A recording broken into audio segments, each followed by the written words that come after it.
Did you know that 91% of women regularly use sexual fantasies to increase arousal? And here's the kicker. Many of these fantasies involve things they wouldn't actually want in real life. Sounds confusing?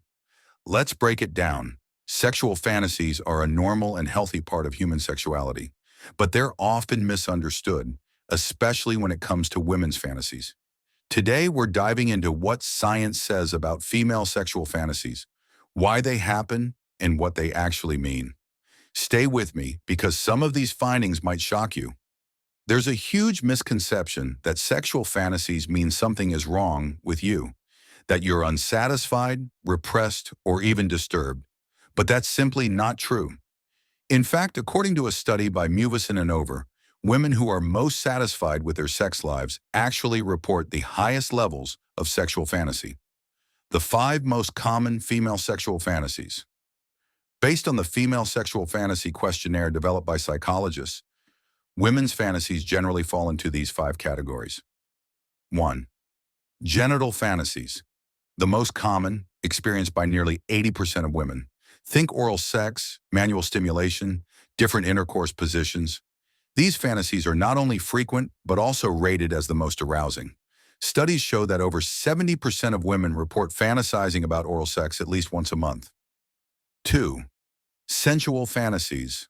More about touch, emotion, and connection. Cuddling, dancing, whispering sweet words.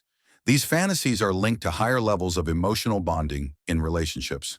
Research indicates that women in long-term relationships are more likely to engage in sensual fantasies compared to casual daters. 3. Sexual power fantasies, where the woman is dominant, in control, or seducing someone. These fantasies include seducing a virgin or having sex in a forbidden location. Roughly 40% of women report fantasizing about being the dominant partner at least once. 4. Forbidden sexual activity fantasies. Things considered taboo.